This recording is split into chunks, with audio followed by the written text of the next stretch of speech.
Two board matters, Mr. Chairman. The first is a board matter, joint board matter with you, a motion to authorize the county's participation in the mayor's Monarch Pledge Program.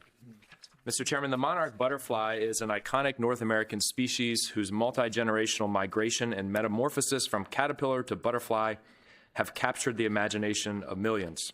Swedish biologist Carl Linnaeus first categorized and named the monarch butterfly in Europe in 1758.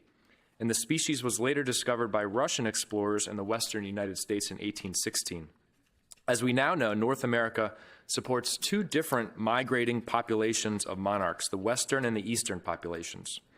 Over the last 30 years, these populations have experienced significant declines.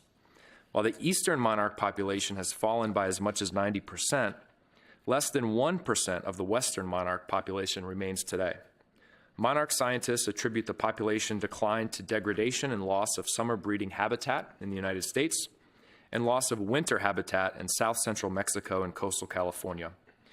In an effort to engage cities, towns, counties, and communities in the restoration of monarch butterfly populations, the National Wildlife Federation established the Mayor's Monarch Pledge Program in 2015. This program lays out a series of actions that can be taken by municipalities to improve habitat for monarch butterflies and other pollinators. Since its founding, more than 600 mayors and heads of local governments have taken the pledge, and it's time for Fairfax County to join these communities. Based on the actions of our county agencies, the Park Authority, and schools are already taking to support native pollinators, Fairfax County meets the requirements of the program and may even qualify for the leadership circle. Our current actions include increasing no-mow zones on Park Authority lands and restoring old pasture land and turf areas to native meadow habitats, coordinating between DPWES and Fairfax County Public Schools to plant and maintain pollinator gardens at 31 schools and give students the opportunity to plant and maintain native milkweed and other pollinator-friendly native nectar plants. Displaying educational signage at pollinator habitats located on school and other county properties to raise awareness of the importance of pollinators, hosting seed libraries at county libraries, giving residents access to native plant seeds, installing pollinator gardens at county properties, including libraries and right here at this government center, participating in Arbor Day Foundation's Tree City USA program, increasing the percentage of native plants, shrubs, and trees that must be used in city landscapes, and most recently launching an invasive species removal program to protect tree canopy and support the reestablishment of native habitat. With each of these steps, the county is making a big difference for the monarch butterfly and other pollinators while creating habitats that every community, including historically marginalized communities, can enjoy. With these actions, the county is well positioned to join the National Wildlife Foundation's Mayor's Monarch Pledge Program and its leadership circle.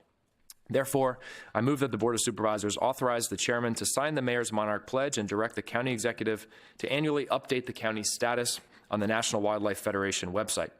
I also move that the Office of Public Affairs be directed to publicize the county's pledge to encourage residents to support native pollinators and help the monarch butterfly prosper again in Fairfax County. So moved. In that motion, along with Supervisor Stork. Any discussion on the motion? Supervisor Walkinshaw. Thank you, Mr. Chairman. And we have to credit for this students at Terrace Center Elementary School, and I visited them last year along with school board member Sizemore Heiser, and they have been engaged in a monarch butterfly project. And I thought I was going there to congratulate them on their project, take a look at this pledge, maybe take a picture, and call it a day. It turned out, Mr. Chairman, that they had a pop quiz for me, which I didn't know they still did in schools, but hundreds of kids were there, and they pledged me on the or quizzed me on the monarch butterfly, and I had not done my homework, Mr. Chairman, but I want to just share the questions they ask and see, you know, we have 9 of the brightest minds in Fairfax County, plus me here. The first question, Mr. Chairman, is how can you tell the difference between a male or female monarch butterfly? What we really want to know, Supervisor Walkinshaw, is what your answer was that day. My answer was hem, haw, and mumble. The correct answer is male monarch butterflies have black spots on their wings. You can tell the difference. I'll give Supervisor Palchik credit for that. The second question is, what do the monarch caterpillars eat?